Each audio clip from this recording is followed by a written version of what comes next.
And then obviously the day I got wounded in action was a weird one too. Was that in Afghanistan? That was Afghanistan. Do you mind sharing that one? Sure. So that was December. I've told this story a billion times. Like there's, everybody wants to know, you know, they're like, and I always joke, they're like, oh my God, you have a Purple Heart? And I'm like, yeah, it's my Enemy Marksmanship Award. So our base would get hit, you know, 107 millimeter rockets.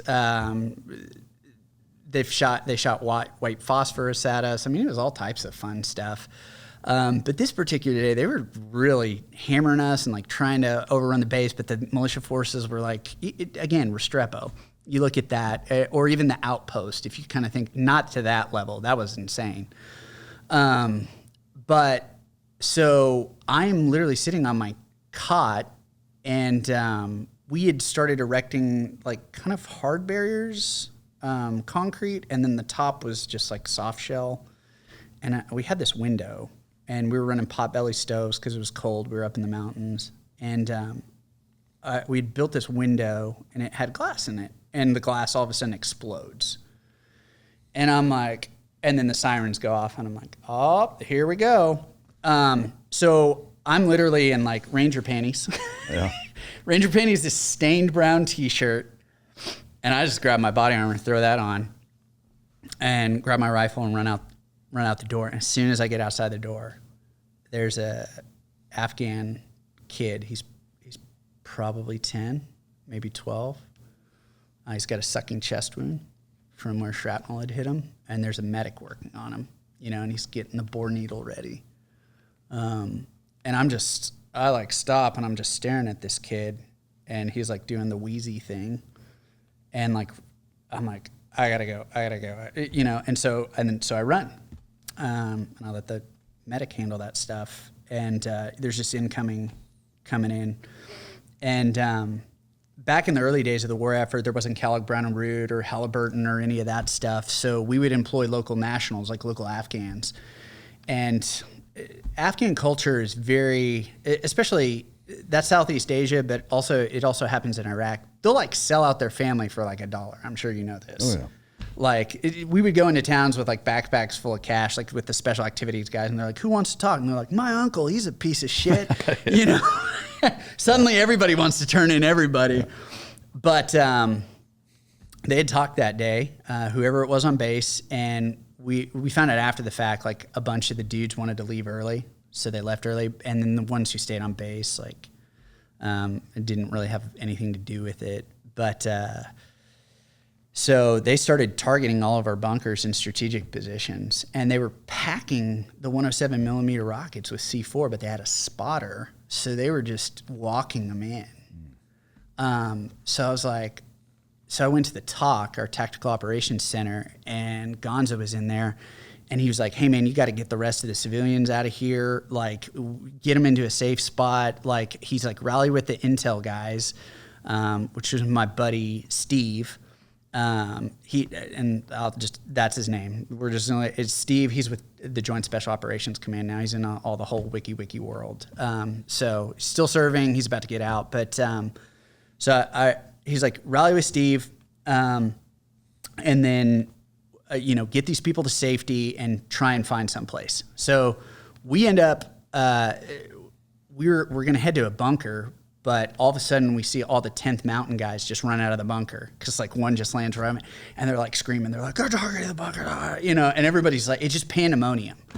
So I'm like, "Oh crap, we got to find someplace reinforced." And so I see Steve, and he is like, "Hey, we should use the Chow Hall as a secondary rally point. It has reinforced walls. We can get between some stuff." So we gather the locals. Get them in through this door to where the kitchen and chow hall is. And we get them in there, and we meet up with this other guy, this other intel soldier who's in there at the time. And he walks out with a Dr. Pepper, you know, and we're all kind of laughing and chuckling. You know, we've been through this rigmarole before, and we've been through enough of it, you kind of think yourself immune and that you're not going to die. And so we get to like kind of this safety point. And Steve's like, oh man, where'd you get a Dr. Pepper? I haven't had one of those in months. And he's like, oh dude, they just got a pallet in. And so he runs in and grabs a Dr. Pepper and he was like, oh, I guess we should hunker down. And then that's it. The world goes freaking black for me. And I wake up and it's like that scene out of Black Hawk Down, which is, that's the weird part about movies is they're somewhat accurate. Like some war movies are accurate and then somewhat like fake because they don't show like the boredom and everything else and like moments of non-combat that is probably like, 70 to 50% of your time. And my ear, everything sounds like I'm underwater. It's like, wah, that high-pitched noise. And I like get up and there's this image that is forever seared in my brain. There's this huge barrel-chested Afghan man that we had put all them into the corridor and we were just dumb getting our drinks, didn't get to that reinforced area and had a 107 millimeter rocket just explode right next to our position. So it launched me forward. The concussion from the blast launched me forward into a wall and it shattered this wrist. I had a traumatic brain injury. They didn't know it was that at the time. They were like, oh, you have a concussion. And then it shot shrapnel into my back plate, lower back, and then on my forearms and stuff. But that was superficial because it blew out the glass where it was too. And so I was really confused. And I wake up and I'm just like, and he's like, he's scared. He is terrified at this point. And he's like trying to help me. And I'm waving him off and stuff. And I notice these like black and like translucent flecks on my forearms. And I'm like, what is this stuff? And I start rubbing. My hands start bleeding. My forearms start bleeding. And I'm like, what is going on? And I realize like it's shrapnel and glass. And I'm just rubbing it into my arms. I'm like, all right, we're going to stop that. And then I'm like, Steve, where are you, man? And I look, and there's a door into the area where we would eat, and it's been blown off the hinges. There's Dr. Pepper everywhere, and he's gone. And my first thought, because I can't really think clearly, is, my God, he's been vaporized. Steve's been vaporized. So I run into that room, and it looks like a scene from The Walking Dead where, like, the undead have dragged their body across the floor. And he's over in the corner and he's rocking back and forth holding his elbow. And I run over and I'm like, are you hit? And he keeps muttering something over. And then finally he's like, I think I broke my fucking elbow, man. And I'm like, that's the least of your concern. There's blood everywhere, And so I pull out my dagger. I slice open his BDUs, his desert camis. And I look, and it looks like a pop can has exploded in his tricep where he had been hit. And it's just blood just pouring out of that thing. And I'm like, oh, no. And so the other intel guy, he runs in, and I don't even know that I'm injured. It's just because I have an extreme adrenaline dump going on at this point. And I'm like, we got to get him to safety. We got to get the medics. So we get him into the corridor with the rest of the Afghans, and this is the whacked out part. Before we changed tactics over to like Iraq and like trauma and surgical care, we still had the little, Vietnam era stuff. And the training SOP at the time was, that is yours. You do not put that on somebody else. Do you remember that? Yeah. Okay. So his is gone. We're like, oh, I don't know where it is. And I'm like, well, you can't have mine. And the other guy's like, well, he can't have mine. And I'm like, what do we do? And so we find like these clean dish towels because we're in the kitchen, and we start like tying off and doing a pressure dressing and everything on him. And, looking back, it is so ridiculous. Yeah. But that's how muscle memory works when you're in that situation. And I was like, we got to get the medics. So I run out the back door. And they had and the triage was like at this open air gym. Well, they had just closed it off and concreted the whole thing.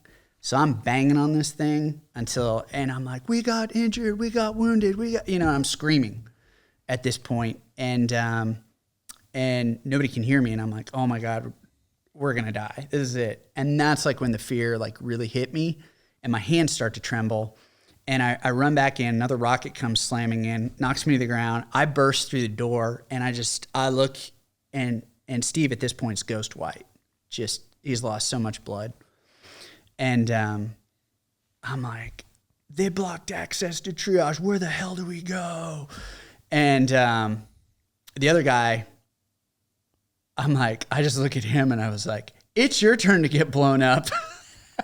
and because I'm not running out. I'm not running out again. I was like, I've done my part. I'm going to take care of Steve. And it's kind of this moment of cowardice, really, because I just that fear finally took me, even though I had been in situations and I was like, he's going to die. I don't want to run out the front door where we just got blown up. I'll get blown up again. I might die on the way. And so the other guy, he was actually the real hero. And I tell everybody this, he runs out the front door, gets the medics. Well, the medics are so frazzled by the time they get there. We're trying to start IVs. Their hands are just shaking, trembling, because it's just pandemonium. And we finally get an IV line. That's when I start going in and out of lucidity. And so the rest of this, I will recount from what has been told to me.